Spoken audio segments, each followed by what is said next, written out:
Senhoras e senhores, muito bom dia.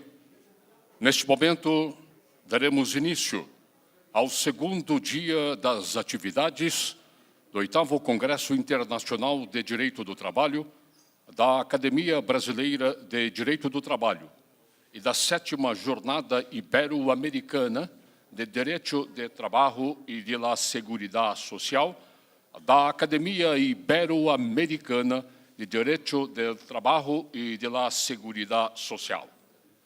Para presidir a mesa da conferência, cujo tema é o futuro do trabalho, convidamos o doutor Oscar Hernandes Alvarez.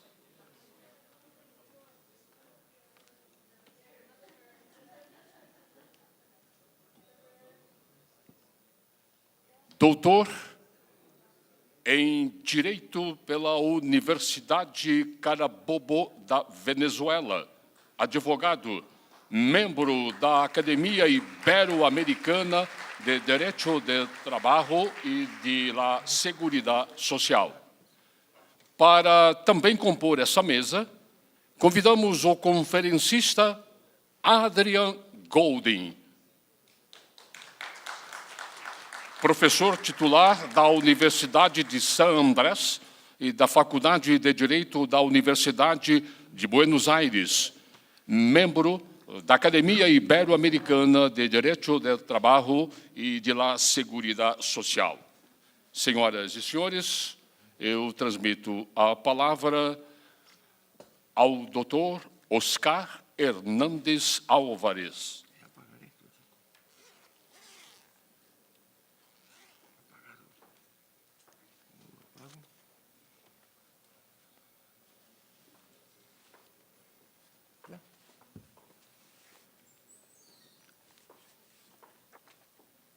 Bom dia.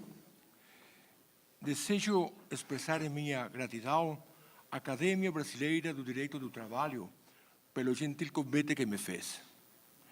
Eu tenho de presidir esta mesa onde vai se falar sobre o futuro do direito do trabalho.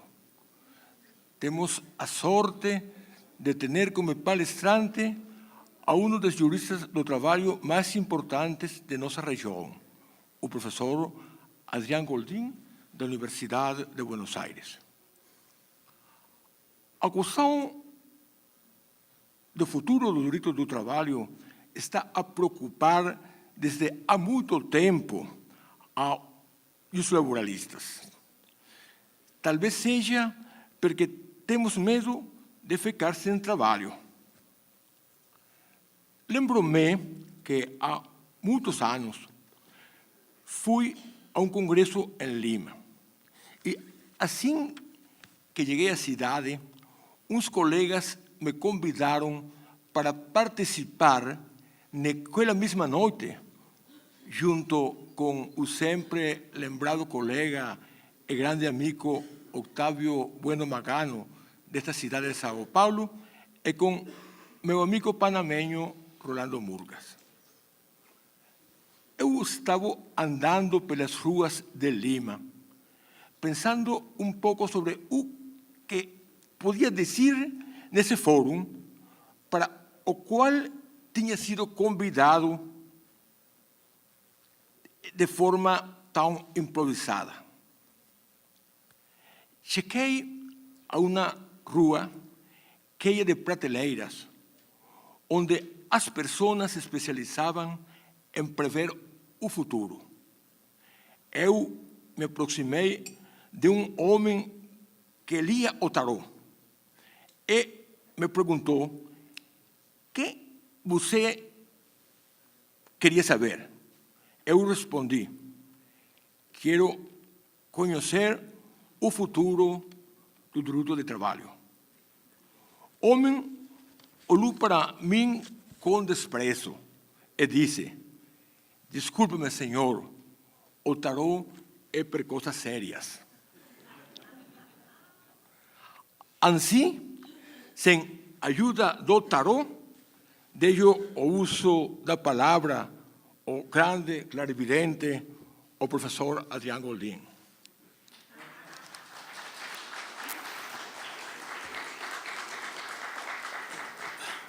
Obrigado. Bueno, muchísimas gracias, Oscar. Muchas gracias a todos ustedes por estar acá. Muchas gracias a la Academia Brasilera de Derecho del Trabajo, en la persona de su presidente, don Joao da Teixeira Lima Filho, y del amigo Nelson Manrich. De alguna manera yo me siento miembro de la Academia porque soy uno de esos miembros correspondientes, condición con la que fui honrado ya hace muchos años. Éramos tan jóvenes por entonces, ¿no?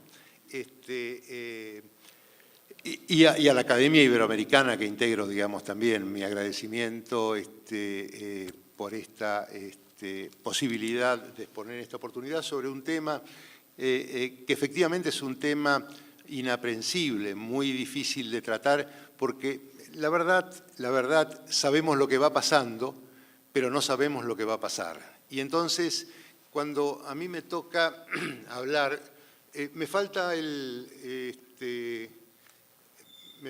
esto. No, entonces ya no me falta. Cuando me toca hablar sobre el futuro, yo tiendo más bien a hablar sobre las cosas que van pasando, sobre las cosas que son tendencia, porque a través de las tendencias podemos ir apreciando cuál es el rumbo que va tomando el ordenamiento o la cuestión de la que nos estamos ocupando. Y lo que está pasando, y esto es claro para todos ustedes, es que el modelo de gobernanza tradicional, el modelo tradicional del derecho del trabajo está en crisis. Esto se ve ya. El modelo tradicional, lo tengo ahí escrito y espero... les pido por favor que si hablo demasiado rápido, que es una tendencia que uno a veces tiene para poder terminar, me lo señalen, me hagan gestos de terror para que yo baje el ritmo de la exposición. Un poco más despacio. Tengo ya al lado, porque Oscar habla en venezolano y no me entiende. Ese modelo es la relación de empleo formal con contrato escrito o verbal, generalmente por tiempo indefinido, que reconoce una serie de derechos laborales, de derechos derivados del contrato de trabajo, regulados por la ley y por el convenio colectivo, y esto es muy importante, y que da derecho a una serie de derechos o de prestaciones de la seguridad social. Esa es una cuestión no poco relevante. Esta es la relación entre el derecho del trabajo y la seguridad social, que están profundamente imbricados y que nos plantean uno de los problemas de los que yo me voy a ocupar en esta charla. Por cierto, ese modelo de gobernanza basado en un contrato formal en nuestros países están, obviamente en problemas porque tenemos tasas de informalidad extremadamente altas a las cuales me voy a referir luego. ¿Cuáles son los factores que determinan ya, o sea, lo que está pasando, la tendencia, que determina ya la creciente invigencia de ese modelo tradicional de protección del trabajo? Son fenómenos que son relativamente recientes y que están en curso. Entre los no menos importantes, las cadenas globales de suministro, que generan un problema de dispersión del trabajo de tal naturaleza que hace muy difícil garantizar su tutela. La progresiva desindustrialización, el tránsito hacia los servicios y también, y de eso nos vamos a ocupar un poco más, la incipiente innovación tecnológica que es disruptiva desde la perspectiva del empleo, que implica la discontinuidad de muchos empleos y por lo menos el predominio de aquel modelo histórico que hoy percibimos en cuestión. Y una cuestión que me importa mucho señalar es que lo que le pase al derecho del trabajo no obedece solo a razones jurídicas, no obedece solo a razones tecnológicas. También tenemos otros fenómenos que son y van a ser extremadamente incidentes. Me refiero al cambio climático, me refiero a las demandas de preservación del ambiente, la elevación de las temperaturas, los problemas que la elevación de las temperaturas causan sobre el rendimiento de los trabajadores, decía, las demandas de preservación del medio ambiente que generan también el reclamo por los llamados empleos verdes, green jobs, y digamos, las energías renovables. Y por otro lado, casi en mayor dimensión todavía, las novedades demográficas que van a tener y tienen mucho que ver con lo que le está pasando al derecho del trabajo, el envejecimiento de nuestras poblaciones y por lo tanto el crecimiento de las demandas y digamos después de los trabajos en materia de cuidado de la salud y de los cuidados de los trabajadores mayores, y finalmente también, y esto es evidente también en nuestro país, los flujos migratorios que están fuera de control. Están fuera de control en Europa, están fuera de control en América, los flujos migratorios son incontrolables y, digamos, afectan seriamente al sistema de protección del trabajo. Otra de las cosas que están en curso y que se proyectan hacia el futuro para determinar cómo va a ser el derecho del trabajo es el fenómeno que se ha dado en llamar de desestandarización contractual y algo que yo he llamado debilitamiento subjetivo del derecho del trabajo. El proceso de desestandarización es obvio para todos ustedes, es la instalación de contratos atípicos cada vez más generalizados, que se exacerba con el advenimiento de los fenómenos más novedosos, los contratos temporales, a tiempo parcial, intermitentes, a distancia. Y acá hago hincapié en algo que mencioné en mi intervención en la mesa de ayer, el más notable y abarcativo, el que más nos suscita preocupación y atención, que es el desdibujamiento de las fronteras entre autonomía y dependencia, expresión máxima de lo que llamé debilitamiento subjetivo del derecho del trabajo, que es precisamente, fíjense ustedes la importancia de esto, por donde transitan los nuevos modos de reclutamiento de trabajo.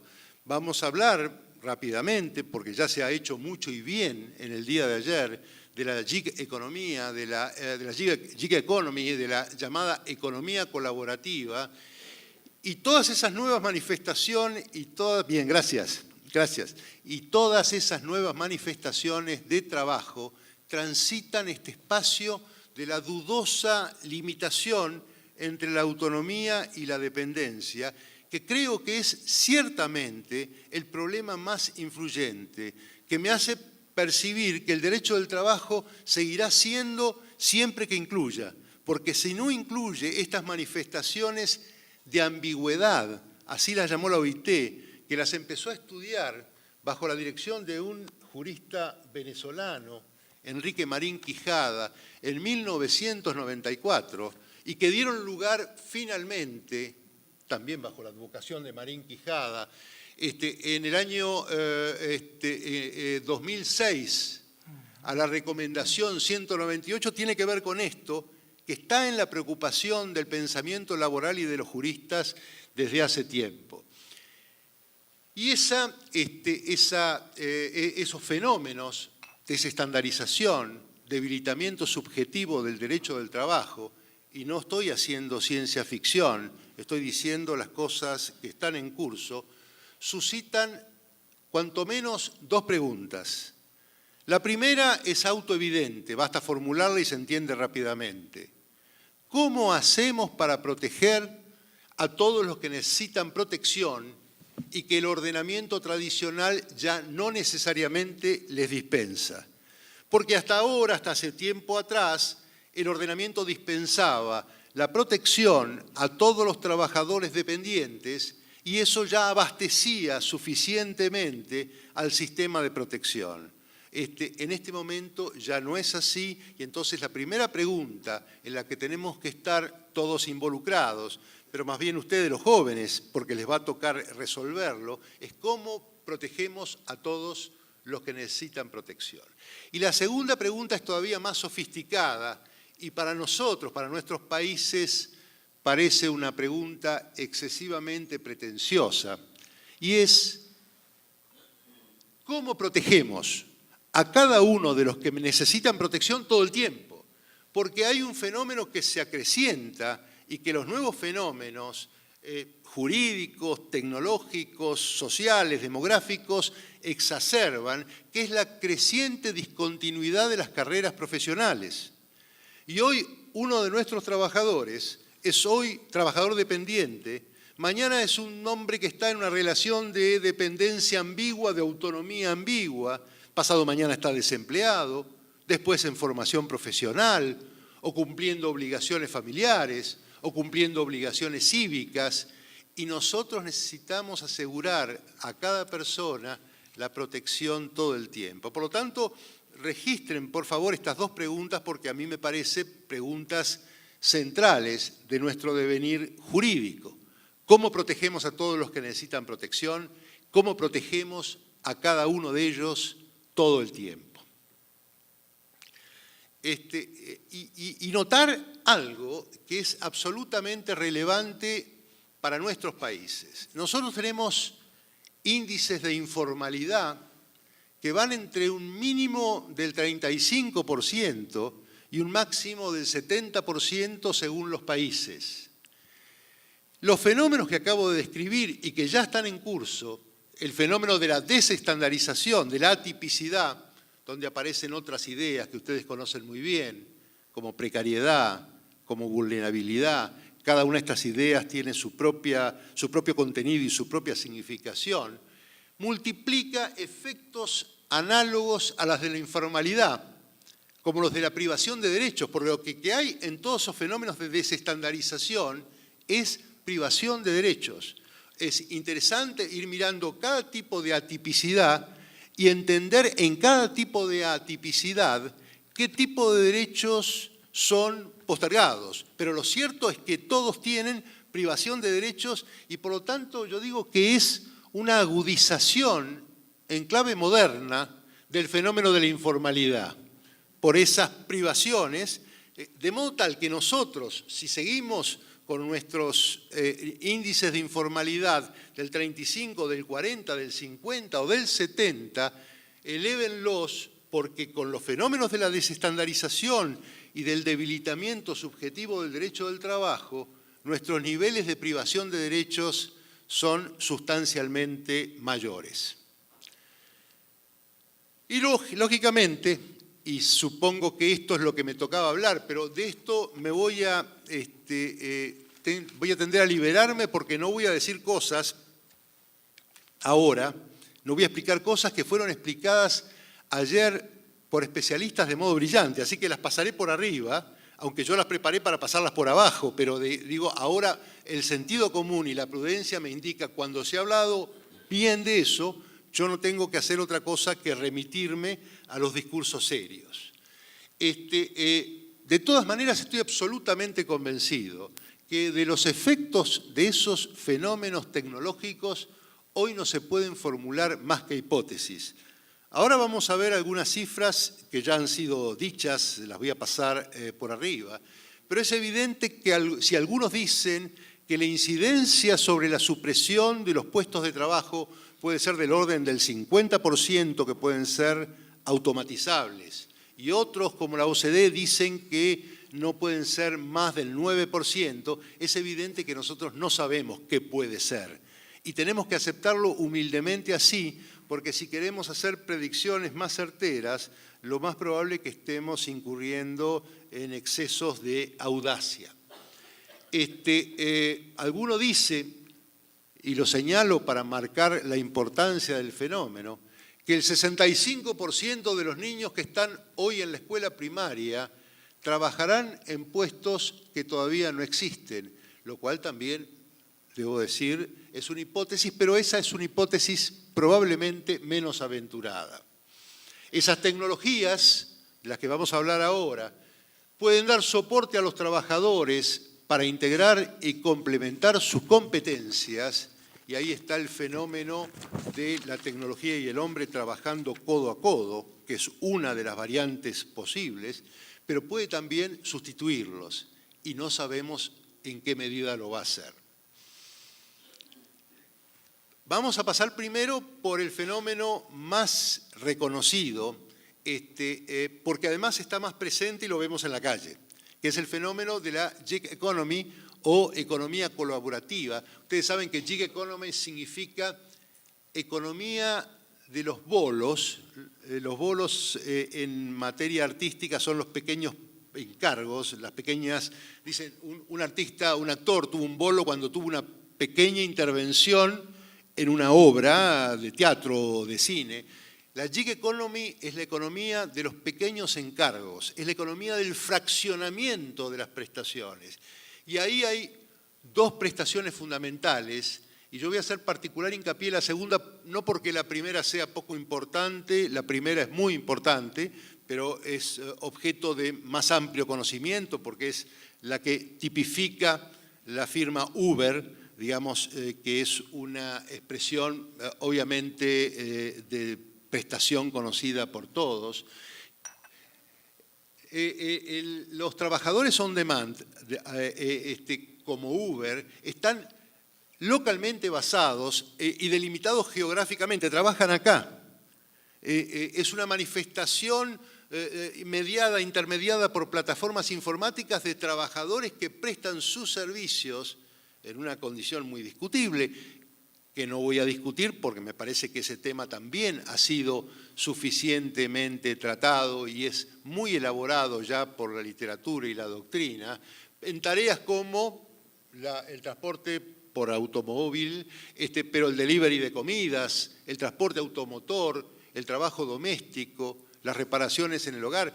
Uno ve, yo lo veo en Buenos Aires, los chicos ya ni siquiera en moto, en bicicleta, repartiendo comidas, cargando, digamos, en unas mochilas, digamos, las comidas que van a distribuir en condiciones de equilibrio terriblemente problemáticas y en condiciones laborales realmente absolutamente desprovistas de todo cuidado o protección.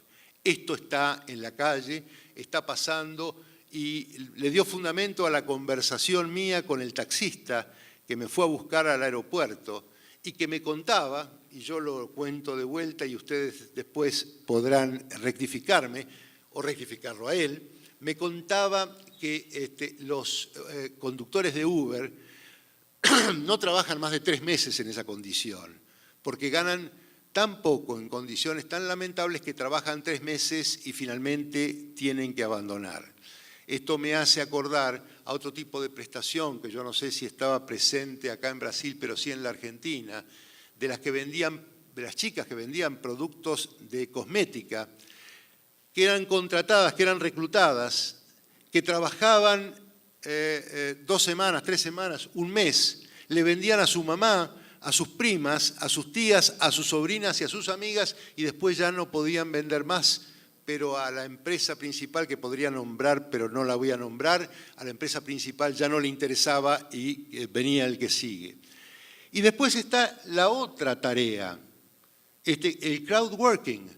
El crowdworking es más impresionante desde algún punto de vista porque es el reclutamiento online, pero no a nivel local, sino a nivel global, en donde un empresario o un dador de trabajo requiere una prestación y la pide en la red y la puede realizar una persona en cualquier país del mundo en una competencia internacional de precios que hacen que el trabajo se pague con retribuciones bajísimas e incluso en condiciones de inseguridad, porque algunas plataformas admiten que el dador de trabajo no pague el trabajo si no está satisfecho con la prestación, de modo tal que es el ámbito más dramático de la desprotección.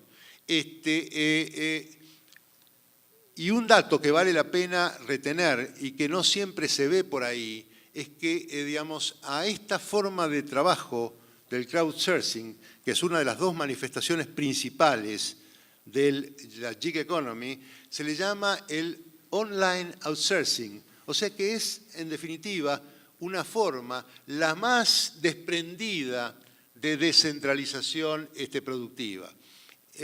Alguien había dicho en algún momento, no son palabras mías, que esto que se llama economía colaborativa es simplemente formas de explotación adornadas con bellas designaciones, porque uno ve economía colaborativa y es una designación que llama positivamente la atención. Pero lo más importante, y vuelvo al debilitamiento subjetivo del sistema de protección, se repite la recurrente caracterización de los trabajadores como prestadores autónomos, por lo cual en todas estas prestaciones se elude de modo sistemático el cumplimiento de derechos laborales y de derechos de la seguridad social.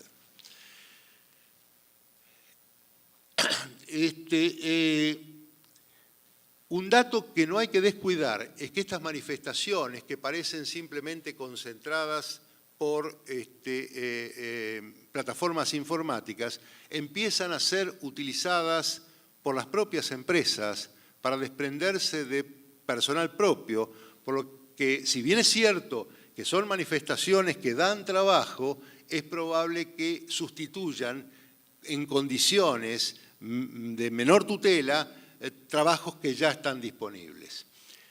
Y acá quiero introducir un fenómeno que es muy significativo de lo que va pasando. Y ciertamente, a mí me parece que acá es una hipótesis fuerte de lo que va a pasar. Estas manifestaciones de la gig economy, me refiero a las dos, al trabajo on demand tipo Uber y al crowdsourcing, son manifestaciones de un fenómeno que se generaliza, que es el desmembramiento del lugar de trabajo. Esto es una de las cosas fuertes que va a pasar. Ya no se trabaja necesariamente en el establecimiento de la empresa empleadora. Ya no se ocupa el tradicional centro o lugar de trabajo y muchas prestaciones se contratan a distancia. Las manifestaciones de la gig economy se suman al teletrabajo, los call centers, los coworking spaces, muchos de los cuales no conocen siquiera el establecimiento que les da trabajo. Su prestación, además, hay números sobre esto en la Unión Europea, tiende a ser más intensa que la de los trabajadores que trabajan en el propio establecimiento del empleador. Y desde luego llegamos al tema de alguna manera más inquietante, que es la robótica, la inteligencia artificial, el machine learning, algo que se ha dado en llamar la gran convergencia, porque todos estos fenómenos vienen juntos, no son lo mismo. La inteligencia artificial no es lo mismo que la robótica, aunque un robot puede estar nutrido de inteligencia artificial, que protagonizan la gran convergencia, todos estos fenómenos tecnológicos que están a la vista en tantos fenómenos tecnológicos, lo que no está a la vista es cuáles sean sus efectos finales, protagonizan un proceso continuo de disrupción sobre los puestos de trabajo tradicionales, sumados a otros desarrollos tecnológicos que también forman parte de la gran convergencia, como el llamado Internet de las Cosas, de lo cual se ha hablado, la impresión 3D, los vehículos autónomos, de lo cual se va a hablar, configuran en conjunto esa gran convergencia, proceso disruptivo que obliga a interrogarse acerca de cuán extenso será el tiempo que insumirá que una porción relevante de los empleos sea automatizada. Ese proceso puede generar expectativas positivas si permite el reemplazo de personas que trabajan en ambientes insalubres o peligrosos, pero también una gran inquietud en virtud de su capacidad de desplazar trabajo humano y de generar una situación estructural de desocupación. Pensaba decir que era la inteligencia artificial y el machine learning sería una audacia de parte mía después de las exposiciones que tuvimos ayer, así que lo paso rápidamente por arriba. Y sí decir sobre los robots que una de las alternativas sería graduar la incorporación de los robots Lo que muestra la experiencia es que esa pretensión de graduar temporalmente la incorporación de un mecanismo productivo no funciona. Los empresarios que tienen la posibilidad de hacerlo lo hacen con la mayor rapidez posible. Y un dato que hay que tenerlo en cuenta, aunque sea evidente para todos los que estamos acá, quienes incorporan los robots, no dejan de evaluar que los robots no piden mejores sueldos, no plantean la huelga o el conflicto, no se cansan, no faltan al trabajo, mientras son más capaces y menos costosos. Muy difícil de manejar un adversario de esta naturaleza. Y se generan debates que a veces llaman la atención, como la de imponerle impuestos a los robots. Esto no tiene, debo decir, nada extraordinario. Significa que si tenemos que sacar la tributación para dar la cobertura social, si la tenemos que sacar del trabajo de las personas, la tenemos que pasar a la tecnología que reemplaza a las personas. Y algo más sofisticado y sorprendente, que es el reconocimiento de personalidad a los robots, lo cual nos suena exótico y hasta diabólico, pero si ustedes piensan que también tienen personalidad las sociedades comerciales, las corporaciones, si pueden tener una personalidad no natural, entes abstractos como las sociedades, no parece tan disparatado que se suponga la posibilidad de reconocerle personalidad a los robots. En esta transparencia he puesto cuáles son las tareas más expuestas a la sustitución tecnológica. Lo paso por alto porque esto ha sido hablado largamente. Por cierto, las tareas rutinarias y no las tareas cognitivas no rutinarias, análisis de datos, análisis de información, relaciones interpersonales que son las que tienen más posibilidades de subsistir. Y entre las tareas manuales, también las rutinarias, y no las actividades cambiantes y no estructuradas que suponen reaccionar ante sucesos contingentes, cosa que las personas pueden hacer y los robots no siempre, o ante conductas de terceros.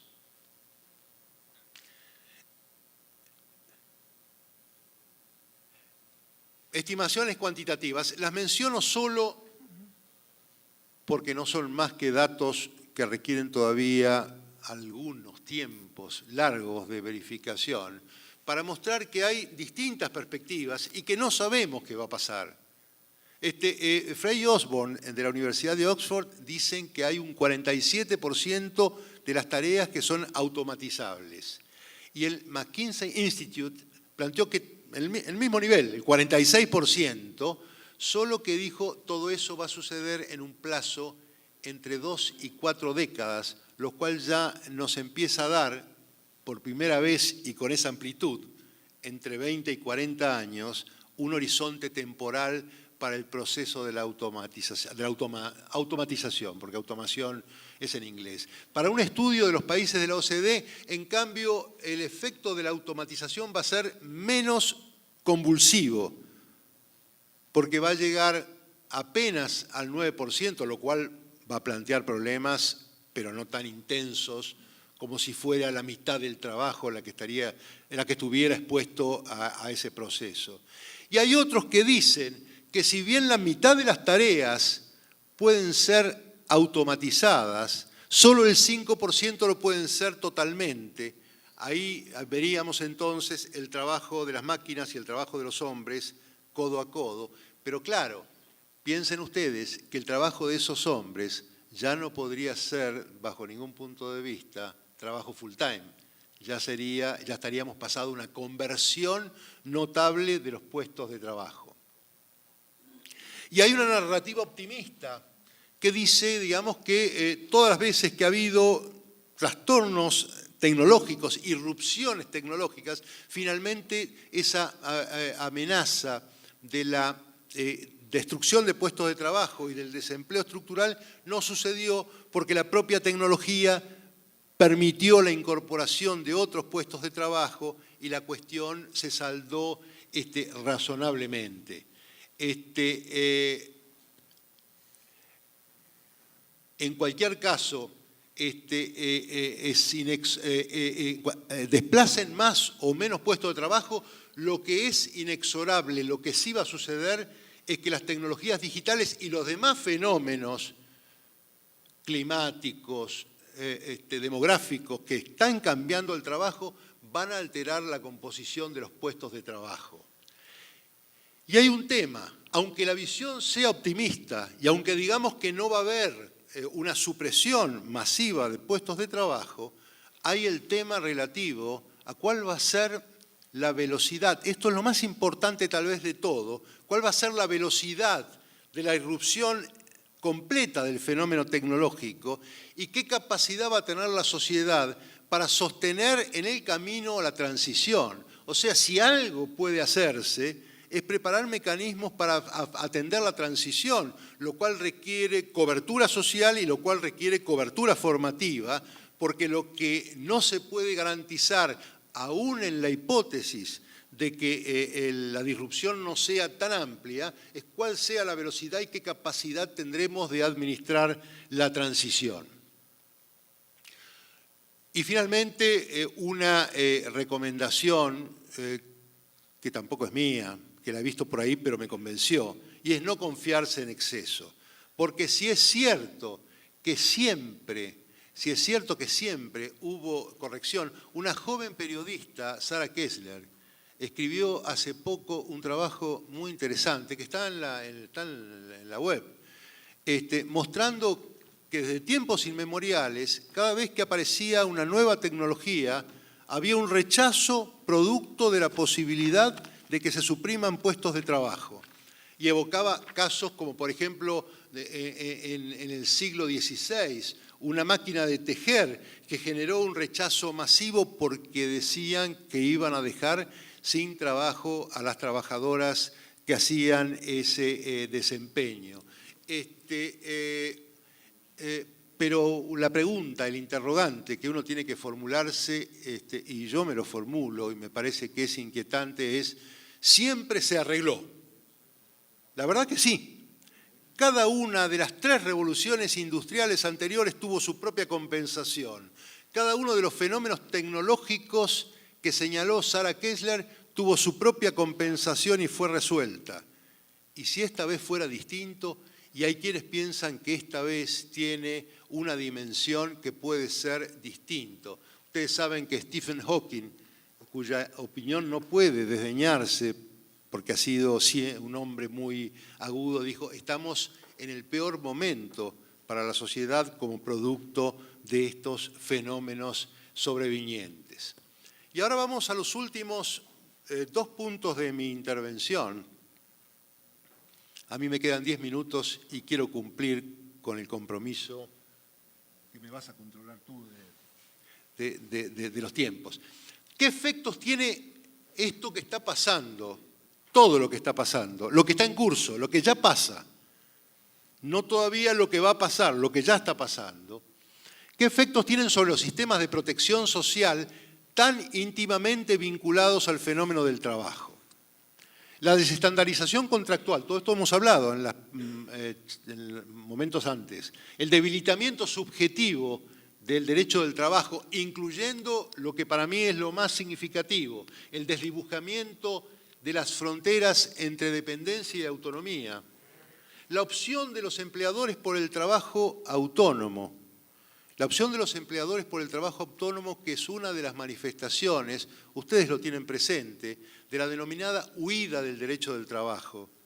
Ustedes saben que esa tendencia de huida del derecho del trabajo fue descrita por primera vez por un jurista italiano, Pietricino, en 1990, y después retomada por un colega español, Miguel Rodríguez Piñero, que significa una constante de los empleadores, de los fenómenos y también de los gobiernos de escaparse del derecho del trabajo. Y una de las formas de escaparse del derecho del trabajo que está en curso es precisamente la de eludir la dependencia y tratar de transitar la economía. Luego verán una manifestación notable de esa condición.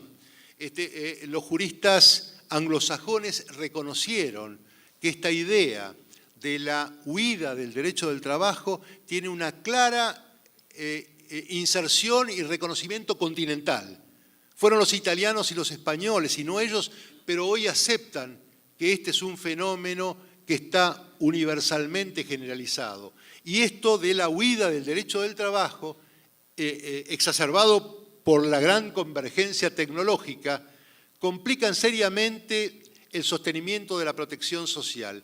Y acá viene la formulación que a mí me parece, que seguramente es evidente para ustedes, pero a mí me parece decisiva. Sobreviene la necesidad de una cobertura social desvinculada de la cada vez más elusiva condición ocupacional. La protección social no puede seguir unánimemente vinculada al contrato de trabajo tradicional, porque el contrato de trabajo tradicional o no está, o no se lo encuentra, o no se lo reconoce, o va a desaparecer. De modo tal que la protección social tiene que transitar ese camino de la desvinculación de la situación ocupacional. Un sistema de cobertura social, un sistema de protección social con tendencias efectivas y no solo declamatorias de universalidad. Porque como ustedes bien saben, uno de los principios de la seguridad social es precisamente la universalidad. Sin embargo, no ha sido jamás realizada y ahora tiene una envergadura en toda su dimensión. Un sistema con tendencias efectivas y no solo declamatorias de universalidad. Y ahí aparece algo que nosotros en América Latina probablemente no discutamos por un rato largo, que es la propuesta del ingreso básico universal. Yo decía en esa transparencia, hay que considerarlo por su importancia en el debate internacional, aunque es un tema aún distante en el pensamiento latinoamericano, obviamente por falta de recursos. Se plantea en ese contexto la introducción de un ingreso básico para cada ciudadano con prescindencia de su situación ocupacional. De eso se trata, básicamente.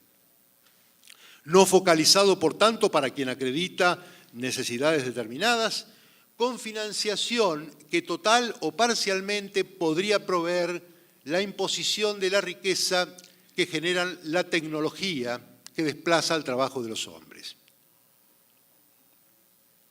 La introducción de un ingreso básico universal, una cosa realmente ciclópea, como comprenden, proveería a cada ciudadano, ocupado o no, esa universalidad es total, no se mira la situación de ocupación del trabajador, de la persona, con un ingreso incondicional que reduciría o eliminaría la necesidad de trabajo pago, valorándose la simplicidad administrativa que resulta de su carácter universal. Y acá hay obviamente opiniones a favor y opiniones en contra y ningún caso operativo todavía.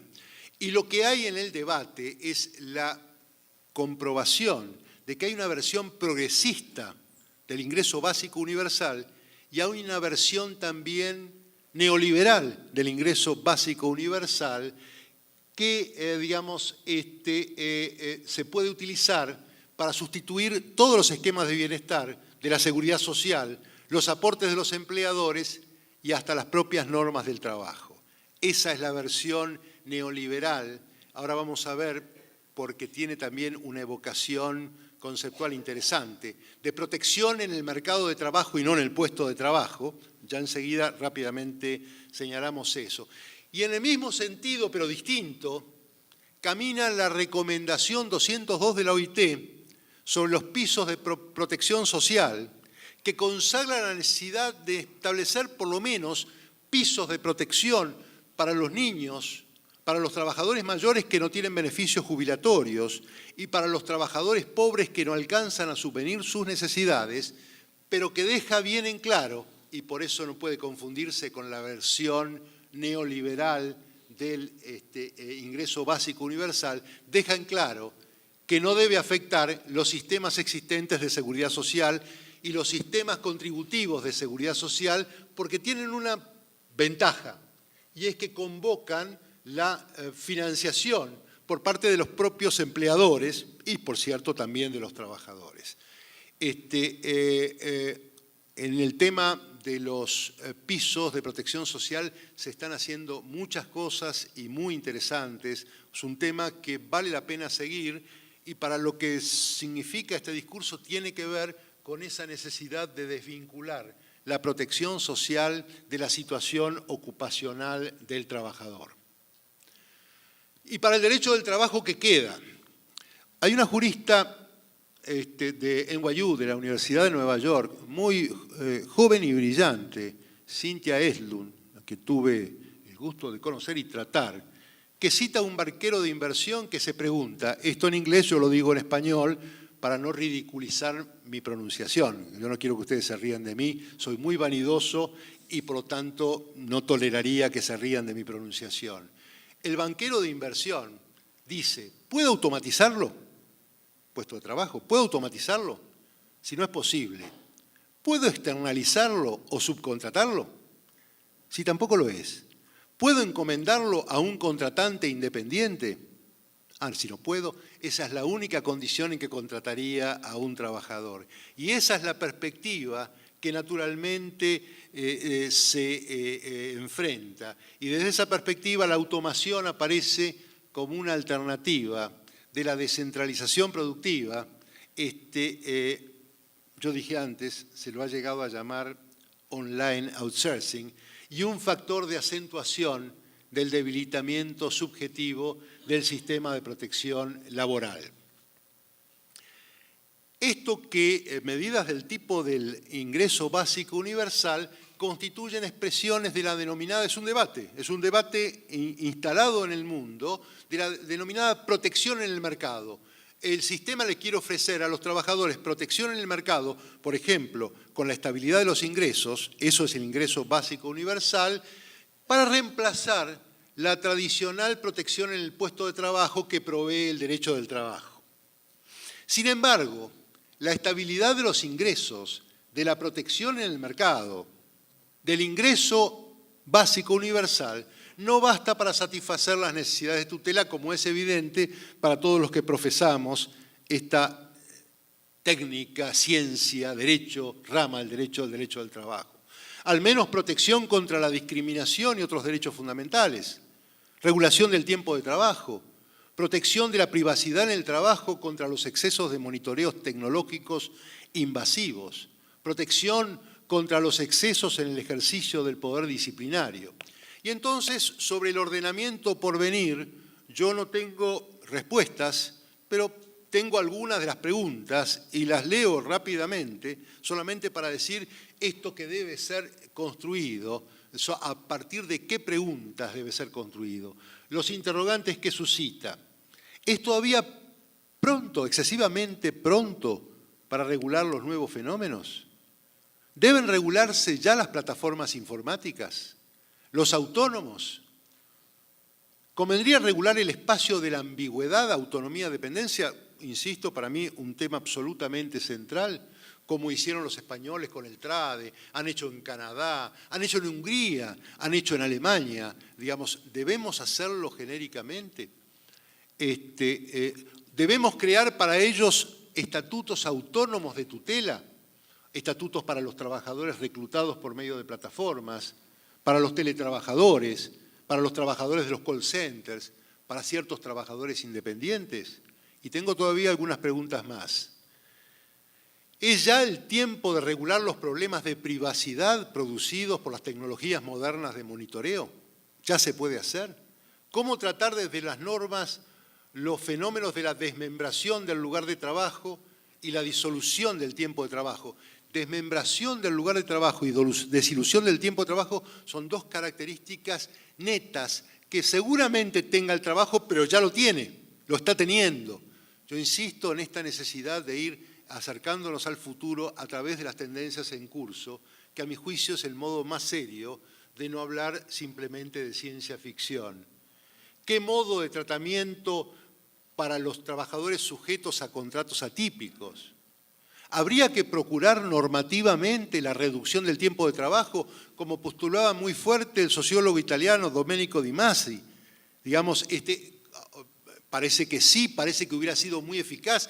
Lo fue en Francia con las 35 horas y eso lo evoca el propio Di Masi, pero hoy, con la volatilidad de las nuevas ocupaciones, lo más probable es que reducir el tiempo de trabajo sea, tal vez, no estoy seguro, menos relevante. Y de vuelta, reformular las preguntas iniciales. ¿Cómo protegemos a todos los que necesitan protección y que el ordenamiento tradicional hoy no protege?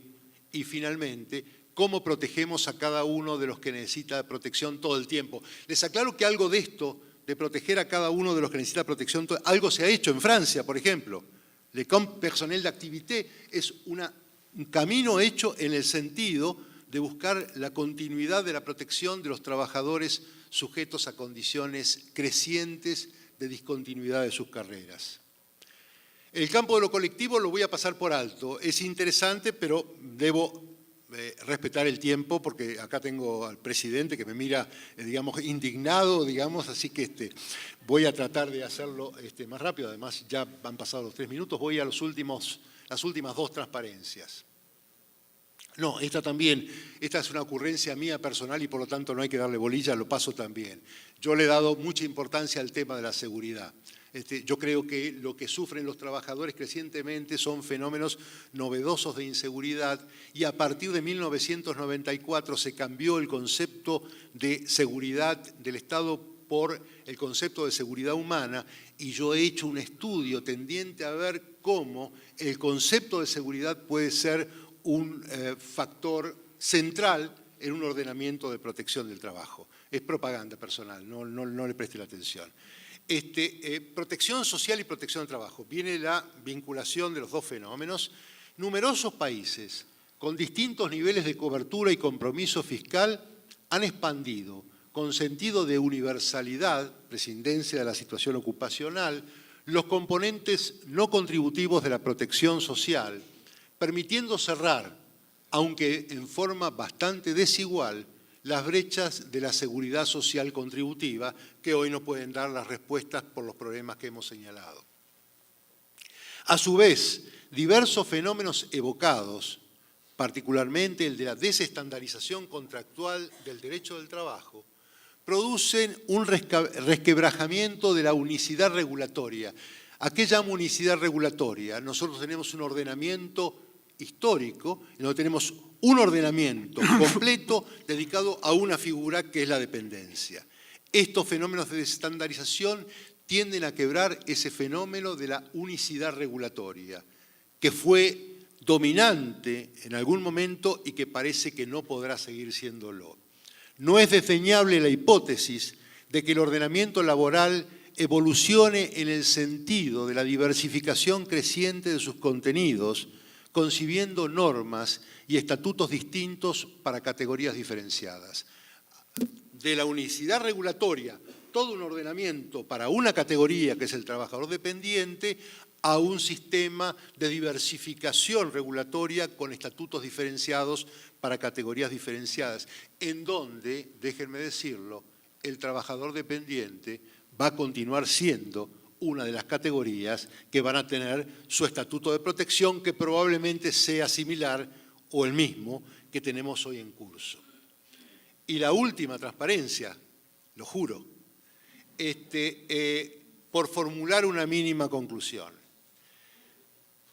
que de hecho ya está dicha.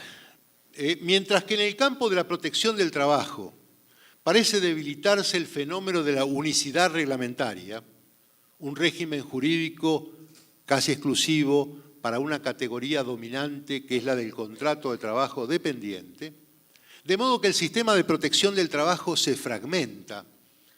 Por otra parte, el esquema de la protección social, a la vista de la dificultad creciente para vincularse con las expresiones atípicas del trabajo y de los fenómenos más recientes, parece orientarse hacia un tratamiento universal. No sé si está claro el esquema. En el campo de la protección del trabajo, rumbo a la fragmentación, en el campo de la protección social, rumbo a la universalidad. De tal modo, me parece constatar un movimiento de algún modo divergente, pero en realidad plenamente congruente. La protección del trabajo parece transitar desde la unidad hacia la pluralidad reglamentaria mientras que la protección social transita desde la particularidad de cada categoría hacia la atribución universal de la tutela. Y cumplo, termino. Gracias.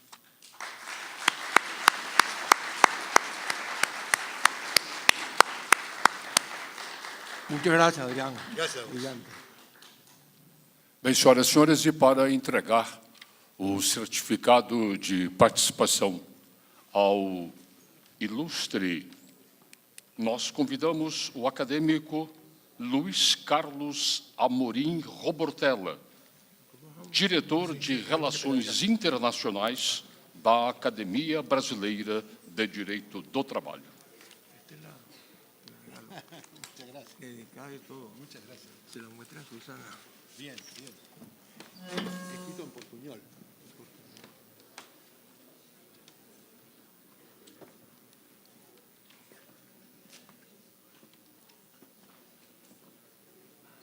O ilustre conferencista recebe, nesse instante, o seu certificado de participação do 8º Congresso.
Bem, senhoras e senhores, neste momento se desfaz a mesa de conferência de abertura desse segundo dia do Congresso para que seja composta a mesa do 5º painel, Quarta Revolução Industrial e seus impactos no direito do trabalho.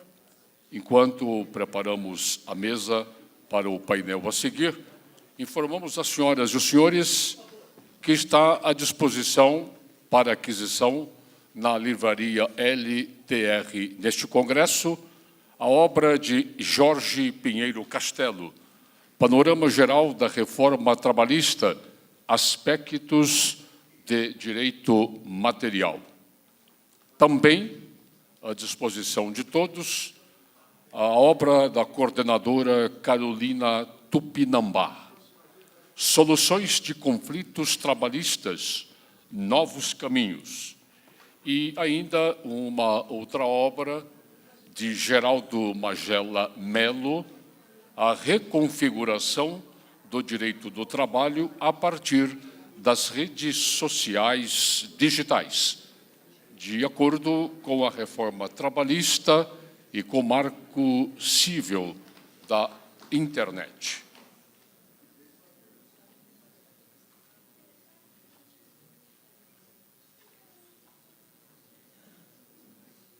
Bem, senhoras e senhores, vamos então para o 5º painel, Quarta Revolução Industrial e seus impactos no direito do trabalho. Para presidir esse painel, convidamos o doutor Carlos Ernesto Molina Monsalve.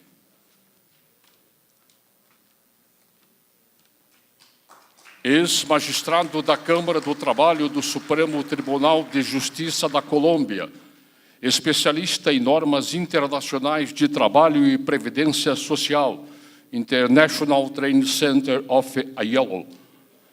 Para também compor este painel, convidamos os painelistas Hélio Zilberstein, doutor e livre docente pela Faculdade de Economia e Administração da USP, professor associado da Faculdade de Economia e Administração da Universidade de São Paulo, membro honorário da Academia Brasileira de Direito do Trabalho. Também, para compor esta mesa, convidamos o painelista Francisco Javier Tapia Guerreiro, advogado, consultor externo da Organização Internacional do Trabalho, OIT, membro da Academia Ibero-Americana de Direito do Trabalho e de la Seguridade Social. Bem, senhoras e senhores, anunciamos a palavra do Dr. Carlos Ernesto Molina Monsalve. Buenos días, ¿se escucha? ¿Sí? Buenos días. Un agradecimiento ante todo a las academias brasileña e iberoamericana de Derecho del Trabajo y la Seguridad Social por darme la oportunidad de estar acá presidiendo este panel al lado de tan connotados expertos. La primera revolución industrial generó el concepto de trabajo abstracto que a su vez dio pie a la noción de trabajo como mercancía. Esa fue una característica indudable de la primera revolución industrial. La reacción a ese tratamiento como mercancía del trabajo fue precisamente el surgimiento del derecho del trabajo. El derecho del trabajo creció a la sombra de la segunda revolución industrial, cuando se crearon grandes fábricas y se conformaron grandes conglomerados de trabajadores, lo cual a su vez creó el ambiente propicio para el auge del derecho colectivo. Pero la tercera revolución industrial comienza a cuestionar el derecho del trabajo y a producir una desregulación, o como lo recordaba ahora el profesor Goldin, reproduciendo palabras del profesor italiano, la huida del derecho del trabajo. Y finalmente la cuarta revolución industrial plantea cuestionamientos y preguntas cruciales que corresponde responder al derecho del trabajo, que ve incluso, según algunos, amenazada su propia existencia. Nos acompañan en esta mañana dos expertos que van a intervenir en este quinto panel.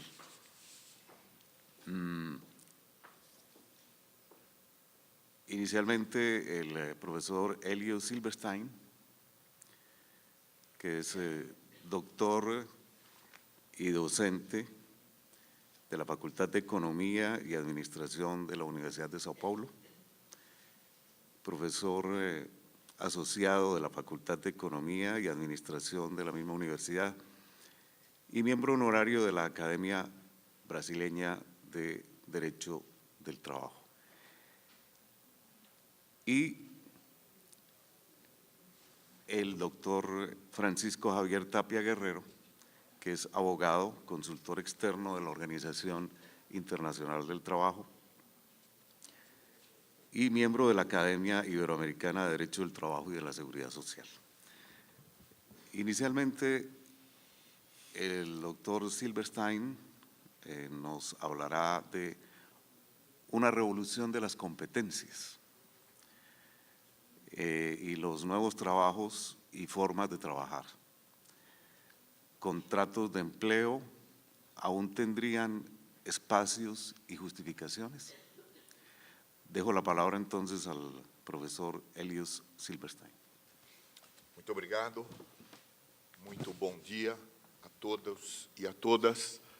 É com muita alegria que eu, mais uma vez, participo do Congresso da Academia Brasileira de Direito do Trabalho, e dessa vez para discutir um tema sobre o qual não há nenhuma controvérsia, um tema muito simples, muito direto, transparente, mas é para isso que servem os amigos.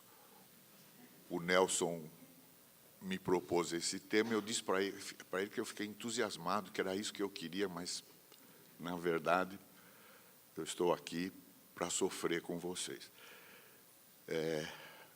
Evidentemente, isso é uma brincadeira, eu realmente adorei esse tema, me forçou a pensar, a ler um pouquinho. Eu quero dividir com vocês algumas coisas. Isso foi uma oportunidade para mim encontrar algumas respostas. Eu espero que, não que vocês aceitem essas respostas, mas pelo menos pensem nas possibilidades dessas respostas. São ideias transformadoras, eu diria até revolucionárias, talvez para o direito do trabalho. Para onde eu aponto? Aqui. Acho que eu preciso da ajuda dos universitários.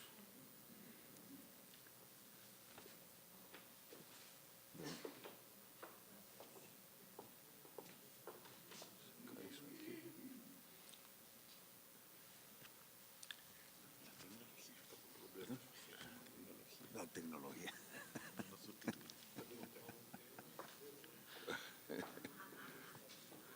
Você vê que a coisa é tão complicada que já La tecnología. travou o PowerPoint aqui.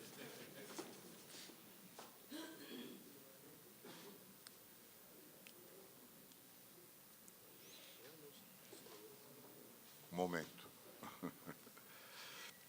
Eu vou começar a falar porque o tempo é escasso. Eu quero inicialmente trazer a contribuição de um economista muito importante, aliás, dois economistas muito importantes. Um deles é o Commons e o outro é o Coase. Eu acho que eles dão para nós um pano de fundo muito interessante para compreender, do ponto de vista da microeconomia, o que está acontecendo hoje com o trabalho no mundo. O primeiro deles, Commons, é um líder, um fundador da Escola de Economia Institucional americana. Ele foi professor na Universidade de Wisconsin, que é onde eu fiz o meu doutoramento, e ele foi o líder do primeiro grupo de economistas institucionais que foram muito importantes. O Commons já está funcionando, então. O Commons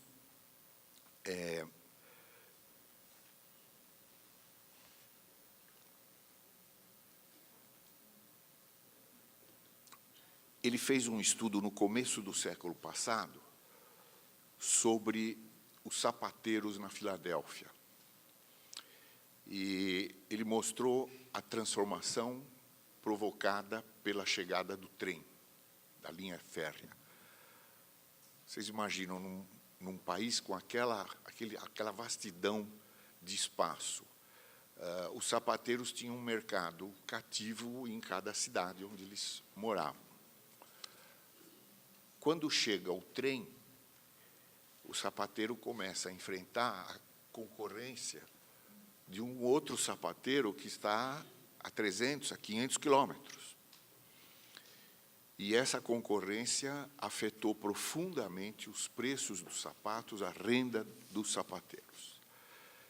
E o Commons, como um institucionalista, ele sugere, a partir desse estudo, que não que se suprima o mercado, mas que se restrinja a possibilidade de haver competição no mercado de trabalho. Quer dizer, a competição tem que ter alguns limites. E essa é a recomendação geral, limitar a competição no mercado de trabalho. E como fazer isso? Os institucionalistas americanos achavam que o melhor caminho seria fortalecer o sindicato e fortalecer a negociação coletiva.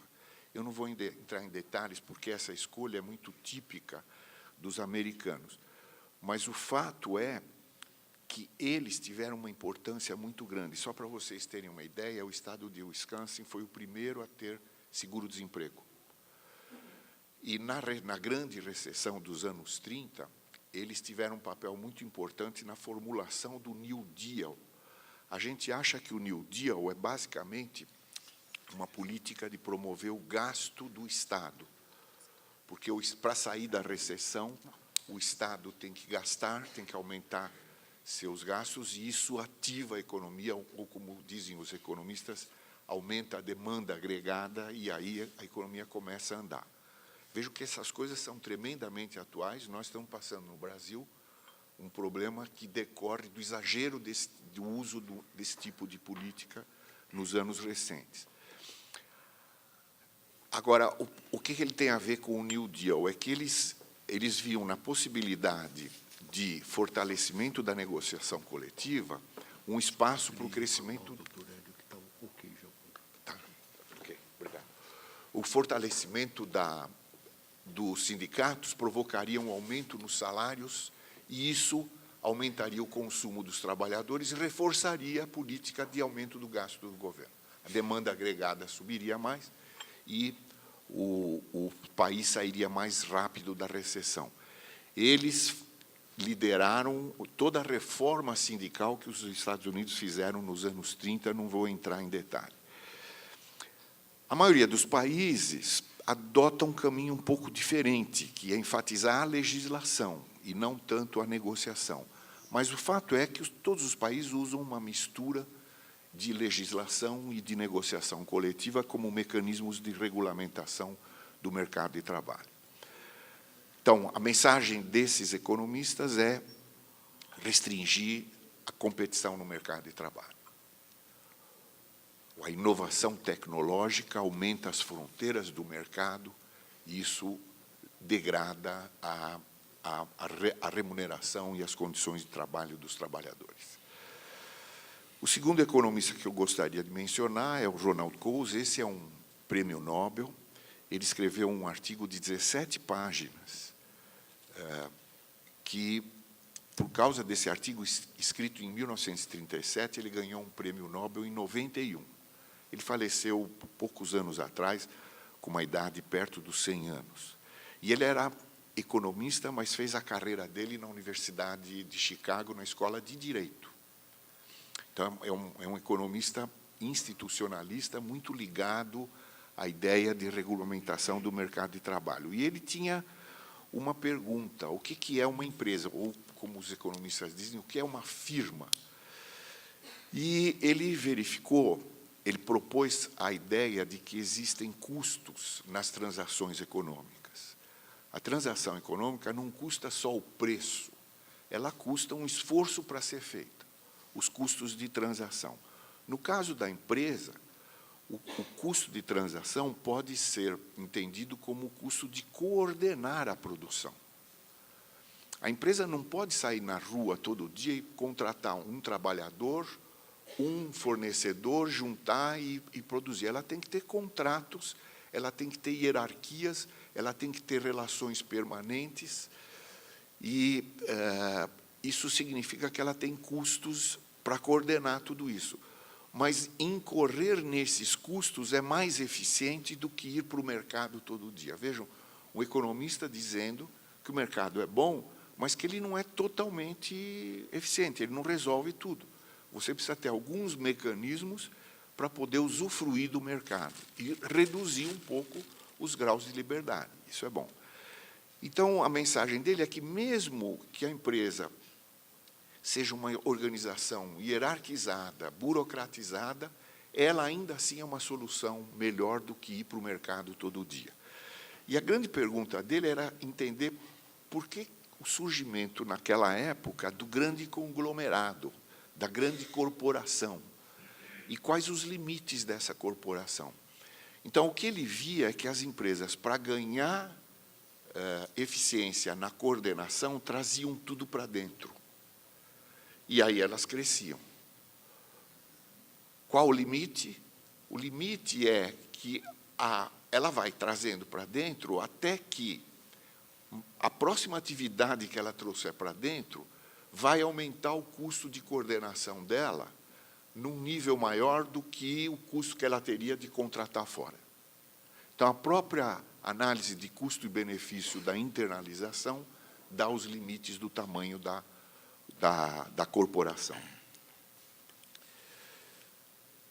Então, para o Coase, a negociação coletiva, e para o Commons, o direito coletivo e a empresa verticalizada é uma decorrência. E daí decorre a ênfase no vínculo contínuo. Então, o direito do trabalho sempre se debruçou com essa realidade do final do século XIX, começo do século XX. Para se proteger o trabalhador, você tem que olhar para o vínculo contínuo. As mudanças começam no fim do século passado. Que mudanças foram essas? Primeiro, na gestão. As empresas descobriram a reengenharia, descobriram a produção enxuta, a lean production, o toyotismo. E depois, elas, com a inovação tecnológica, elas aprenderam que não era mais necessário internalizar, que elas podiam coordenar a custos baixos horizontalmente. E aí surge a cadeia produtiva, e isso acontece concomitantemente com a globalização. Então, o modelo vencedor do século atual não é mais a empresa vertical e hierarquizada, é a empresa horizontal, com muita transferência de atividade e terceirização, é a globalização. Quer dizer, não é nenhuma maquinação de empresários, não é a evolução da tecnologia que induziu um novo modelo de produção. E, com isso, surgem novos tipos de relação de trabalho, substituindo aquele emprego que deu origem e base ao direito do trabalho. Naturalmente, isso é um desafio para sindicatos, para o direito do trabalho, para o governo, para todos nós. Quais foram as primeiras respostas a isso?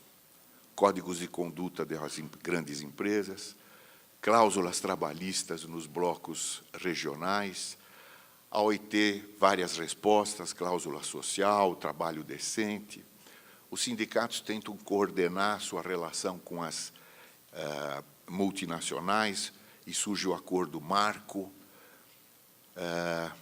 O direito do trabalho, por seu lado, tenta alargar o conceito de vínculo, de subordinação, para estender a regulamentação para essas formas novas que estão surgindo. A verdade é que nada disso está funcionando.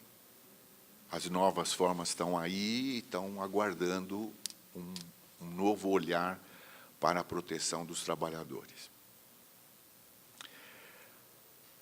A tecnologia continua a provocar efeitos avassaladores, né? É o que hoje se chama trabalho 4.0, que é um conceito paralelo à indústria 4.0.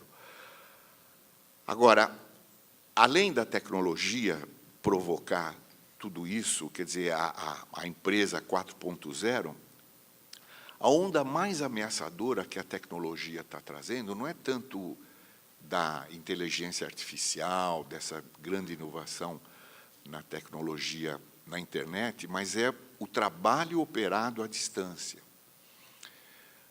Já existe hoje cirurgias feitas à distância. Isso não deve nos preocupar muito, porque, afinal, não existem tantos cirurgiões no mundo. Mas a ameaça é que essa nova configuração do trabalho à distância está chegando, ou vai chegar brevemente, ao trabalho manual, ao trabalho não qualificado. Então, nós estamos muito próximos de ter robôs que arrumam camas de hotel operados por trabalhadores do terceiro mundo. Quer dizer, alguém aqui na periferia de São Paulo vai arrumar a cama de um hotel em Manhattan. Isso não está muito longe. Portanto, nós estamos de volta com o problema que Commons apontou. A inovação tecnológica, a comunicação, o transporte, a logística, tudo isso está aumentando avassaladoramente a competição no mercado de trabalho. Então, aquela ameaça que os sapateiros da Pensilvânia tiveram 200 anos atrás, 150 anos atrás, hoje é alguma coisa que está atingindo todo o mundo do trabalho em escala global.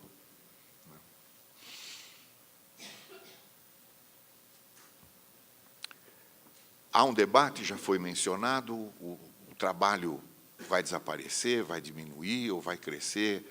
A gente já viu ondas de inovação tecnológica com os tecelões, com os tipógrafos, e a conta líquida disso é que, de fato, há destruição de trabalho, mas há a criação de novos trabalhos. Ou, para ficar no mundo antigo, há destruição de emprego e criação de novos empregos. Quando uma máquina chega, ela desloca os trabalhadores que antes faziam aquilo sem a máquina. Mas ela traz novas oportunidades de trabalho para quem faz a máquina, para quem opera a máquina, para quem dá manutenção da máquina. E isso amplia os horizontes daquela atividade, então cria mais empregos. Então, no líquido, a tecnologia não tem destruído mais do que ela tem criado. E muita gente acredita que não vai ser diferente agora. A coisa diferente que nós temos, e esse é o desafio, é que talvez não se trate do fim do trabalho, mas fim do emprego. E esse é o grande desafio do direito do trabalho, e de todos nós. Quais são essas novas formas de trabalho? Bom, a gente sabe que o trabalho terceirizado, o trabalho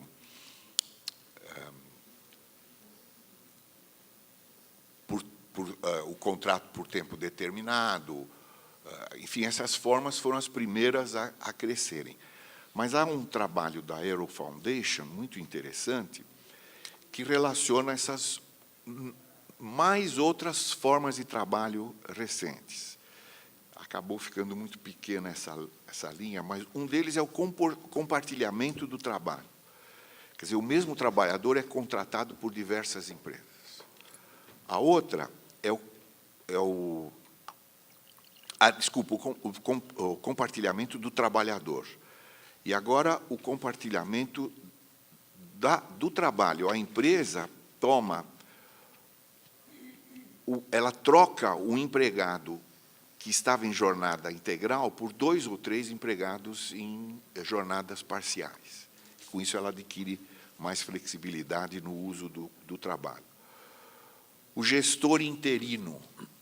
Trabalhadores de alta qualificação são contratados por um prazo pequeno para ajudar na gestão, para resolver um problema, para implantar um novo produto, enfim.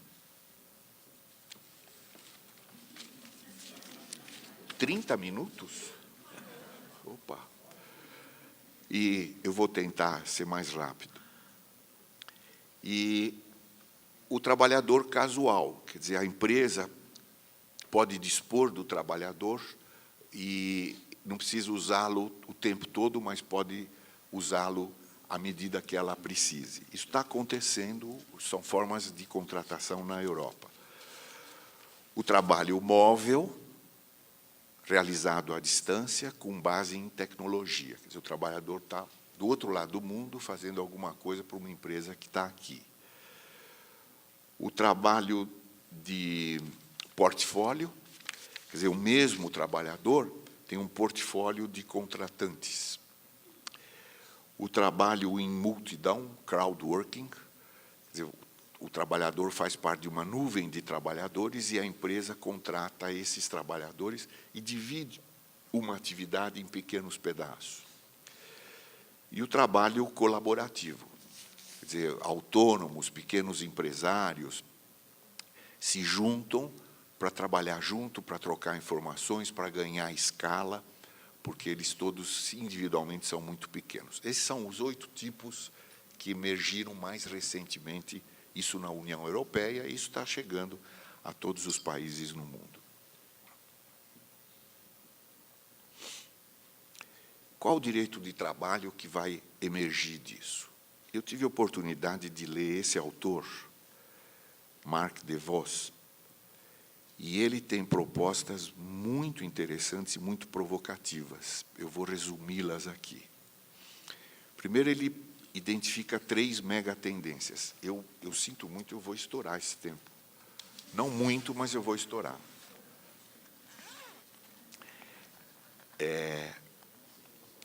3 megatendências. Uma que ele chama de talentos acinzentados, gris, e esverdeados. O que ele quer dizer com isso?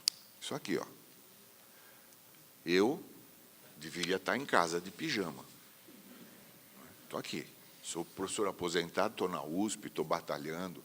Quer dizer, essa é uma característica, o envelhecimento da população trabalhadora. E, ao mesmo tempo, um rejuvenescimento. Esse rejuvenescimento vem da migração, da multiplicação de identidades. Você tem grupos com identidades diferentes, da diversidade em todas as dimensões, da mudança de valores, né? Os millennials, a geração Z. Então, isso tudo está acontecendo na força de trabalho conjuntamente. Então, a força de trabalho já não é mais a mesma de quando o direito do trabalho surgiu. As necessidades são diferentes. Os interesses são diferentes. Profundas transformações econômicas, né? Não vou me estender. Globalização, hiperglobalização já se fala hoje. Mercados mundiais, as empresas estão mudando, o RH está se desenvolvendo, está se transformando com as novas tecnologias, os dados, não é? E a tecnologia, tudo isso aí, não é? Que já foi mencionado. Tudo isso está acontecendo ao mesmo tempo. Então, essas são as 3 megatendências. Como é que o direito do trabalho tem que olhar para isso? Não é? Até agora, ele foi... eu talvez esteja exagerando, mas ele está tentando preservar o que ele fez. Talvez o melhor caminho seja se adaptar a essas novas tendências. E o Mark DeVos tem essa ideia. Primeiro, o que nós precisamos de novos tipos de legislação. Uma que ele chama de legislação de ativação. E aí é focalizar não na proteção do vínculo, mas focalizar na transição. Assim como o trabalhador tinha direito a ter o vínculo protegido, hoje ele precisa ter o direito de proteção de poder transitar. E poder transitar em condições transitáveis, com muito treinamento, com muito apoio de seguro-desemprego. Uma tentativa nessa direção, que está meio travada, é o flexicurity. Não é? Nós vamos ter que avançar nessa. Isso é ativação.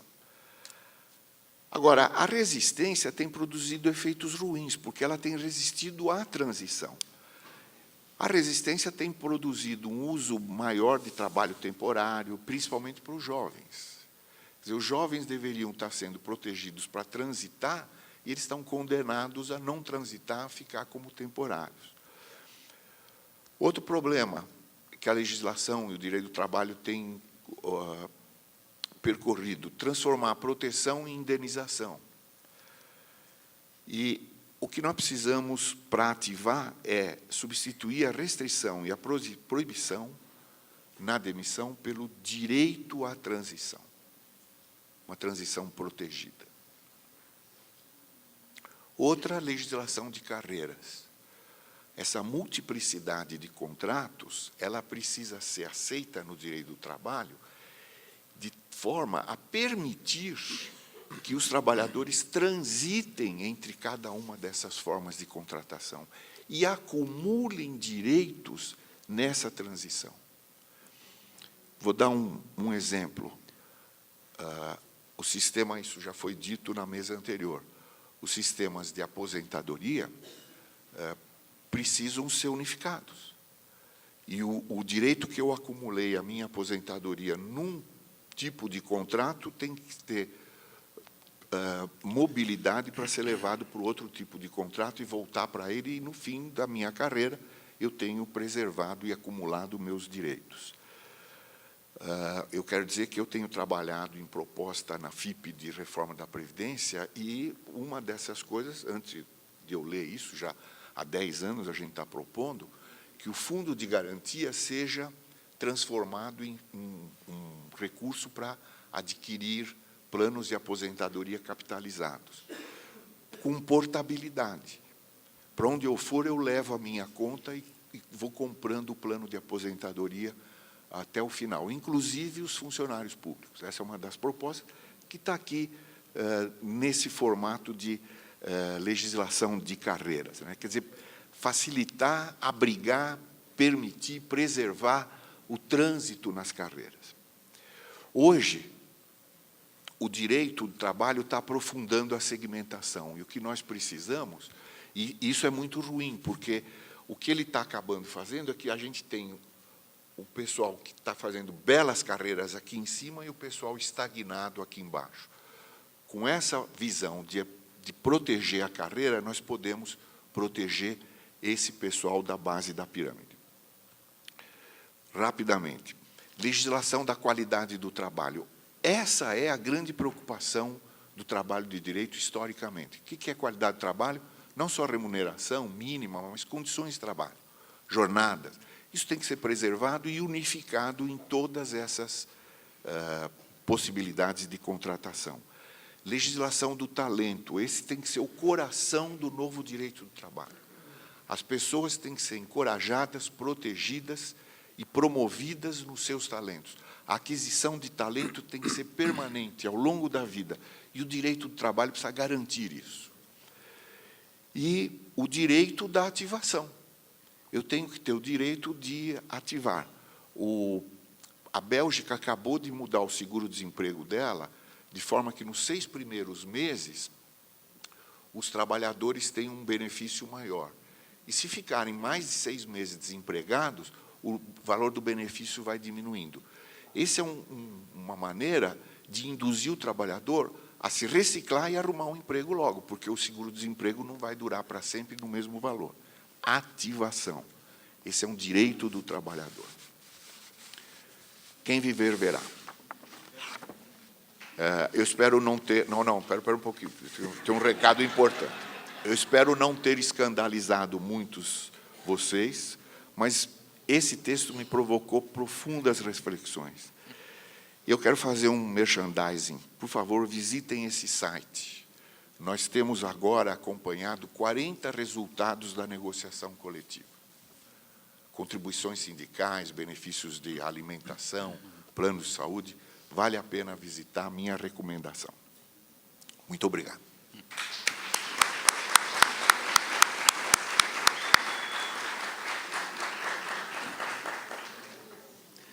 Muy sugerente e interesante este panorama que nos describe el profesor Silberstein acerca de las nuevas formas de trabajo y empleo.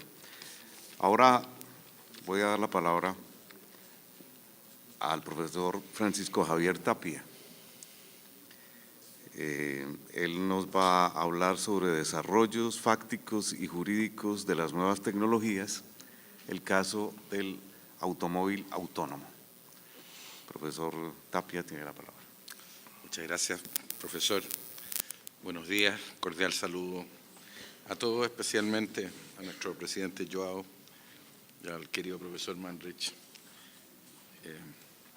Y felicitarlos desde luego por esta magnífica organización y sobre todo la importancia de los temas que estamos conversando. No son temas irrelevantes ni están en la nube, están ya afectándonos en el día a día a cada uno de nosotros, ciudadanos y trabajadores.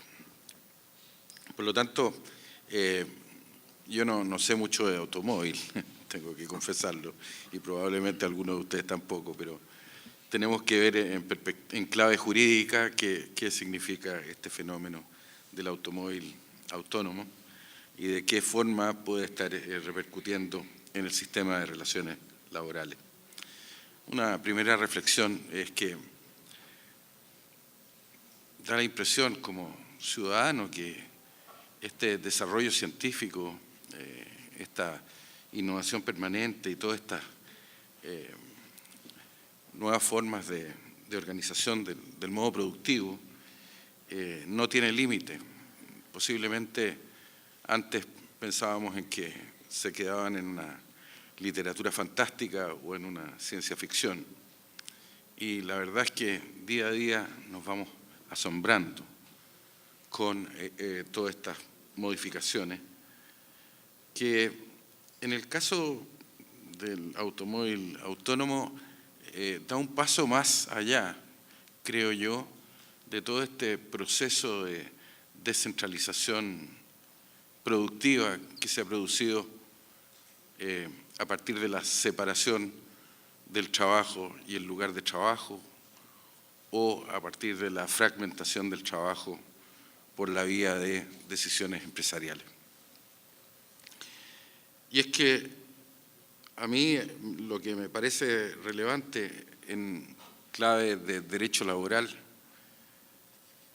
es que en este proceso de disrupción y de disrupción en su sentido concreto, que significa ruptura brusca, a diferencia de los anteriores procesos de descentralización, encontramos la separación del trabajo y de la máquina, en que la máquina deja de ser la compañera de ruta del hombre en el proceso productivo y se transforma en el agente exclusivo y probablemente excluyente del proceso productivo.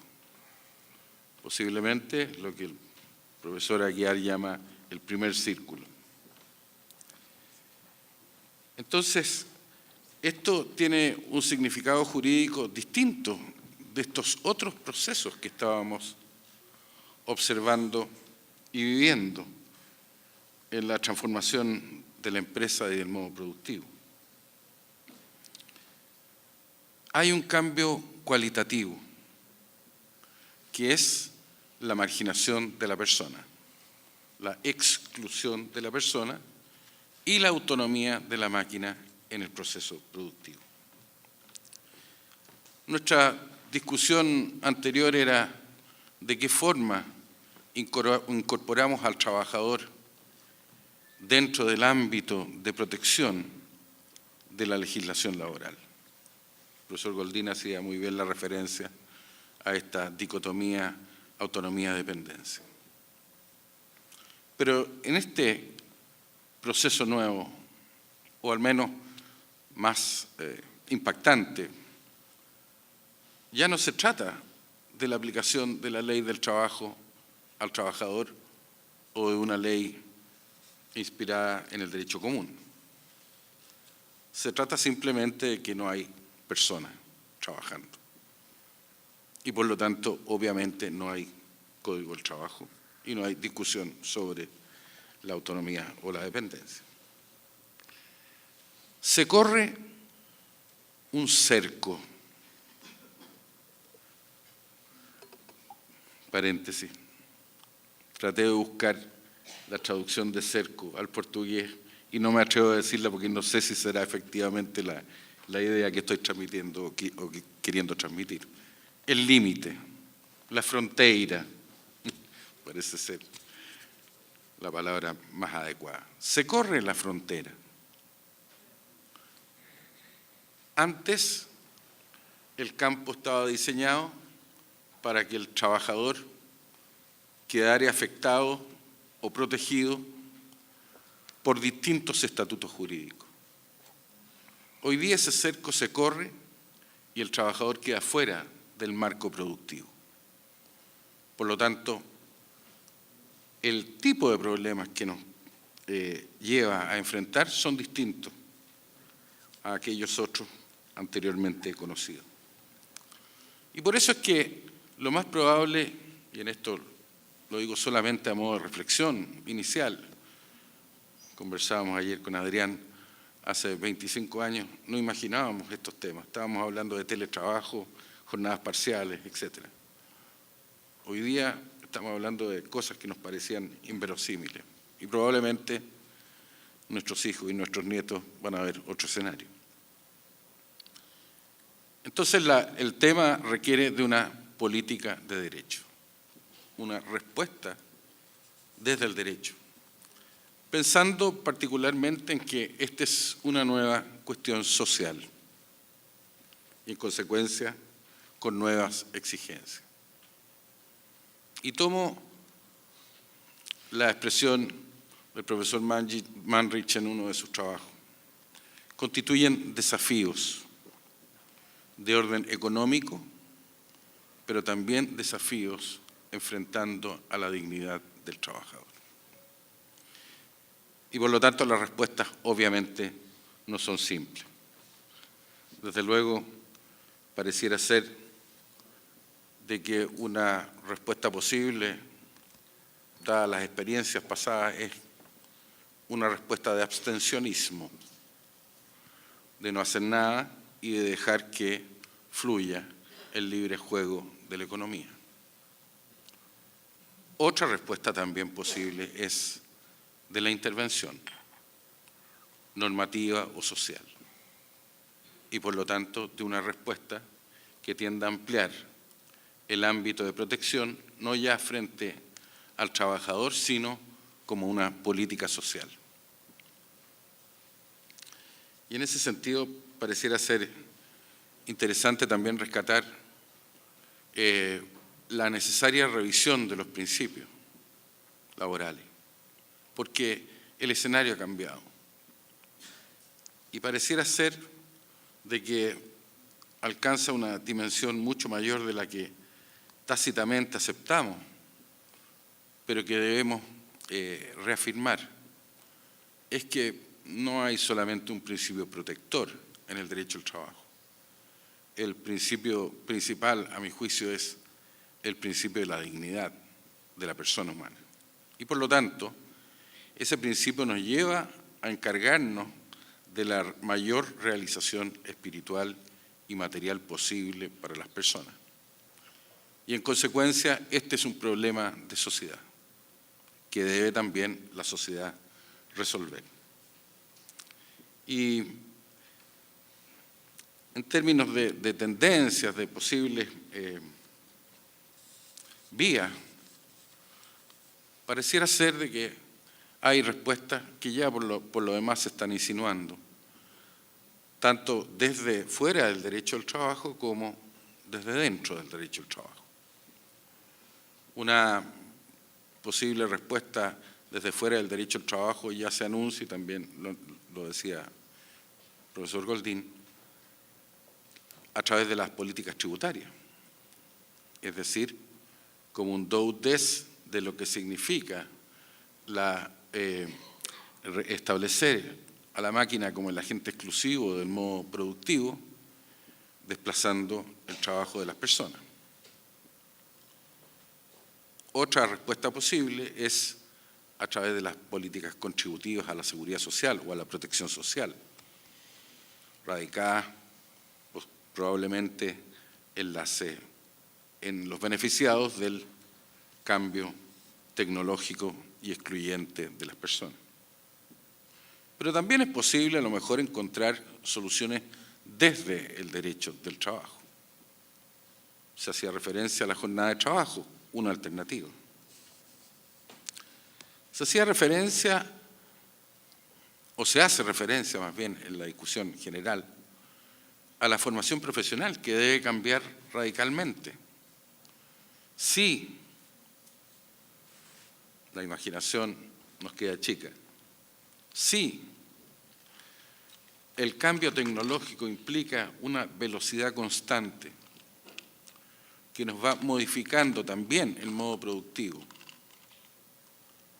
La formación profesional ya no es que deba ser continua, es que necesariamente debe ser continua, y eso también tiene consecuencias desde el punto de vista de la formación de colectivos sociales, porque lo que parece que podría ocurrir según la lectura general que uno puede hacer es que también la ocupación va a cambiar, la rotación, la movilidad. Se genera una inestabilidad, que es una de las probables consecuencias de todo esto, que genera o aleja, digamos, de la tendencia o del modo de producir tradicional que conocíamos. Entonces también vamos a tener colectivos que pueden perder identidad, y eso obviamente puede afectar también las políticas focalizadas en determinados colectivos, por ejemplo, a través de beneficios tributarios o de seguridad social. Pero también creo, y esta es solamente una propuesta personal, creo que este desafío es el desafío que debe enfrentarse fundamentalmente con la organización sindical. Porque, no diré las víctimas, pero sí los mayores afectados con todo esto son los trabajadores. Y en consecuencia se hace necesario también, no solo en perspectiva de sociedad democrática, se hace necesario también trabajar las soluciones con los afectados. No se trata ya del Estado paternal que impone soluciones, y mucho menos del empleador también que las impone unilateralmente, sino que se trata de concordar a través de pactos sociales o contratos colectivos todas estas soluciones que puedan venir en beneficio de una mayor estabilidad y, por cierto, de una mayor humanización en el modo productivo. Tengo una experiencia relativamente reciente, presto servicio, asesoro profesionalmente una empresa bancaria vinculada al Estado de Chile. Las máquinas, no conozco los términos técnicos, pero las máquinas estas que hacen cosas sustituyen aproximadamente el 70% de las labores que hace un trabajador bancario, de caja y de... O sea, hoy día en esta empresa ya hay 2, 3, 5 locales, no sé, en que uno entra y no hay nadie. Y hay en la muralla unas máquinas que uno mete papeles, en fin, cosas que a los abogados nos cuesta tanto hacer y entender. Y esa es la realidad. Entonces, la opción de la empresa fue ¿qué hacer? Y por cierto, como tiene una vinculación con el Estado, tiene que tener también una política social de tutela, de protección. Y se acerca a los trabajadores y formula propuestas de reconversión, de cambios de giro, etcétera, dentro del marco de una actividad regulada como es la bancaria, que es bastante limitada. Bueno, es un tema de convicción. Inicialmente, rechazo a las propuestas de la empresa. Progresivamente se va produciendo esa convicción en que hay que hacer una reconversión profunda. Y hay 2 sindicatos.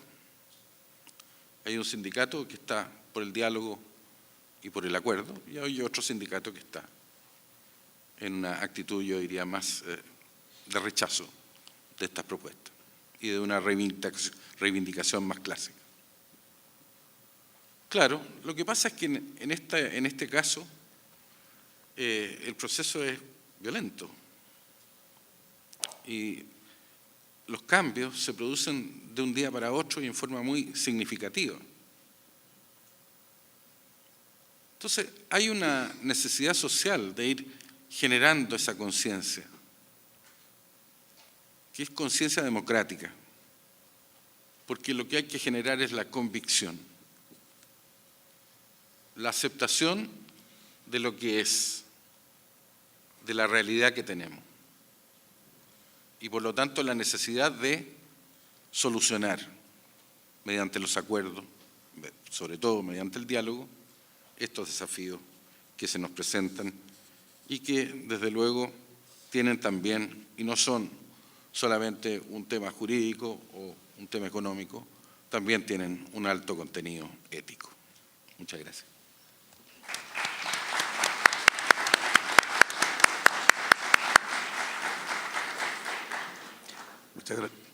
Muchas gracias, profesor Tapia, por sus interesantes reflexiones.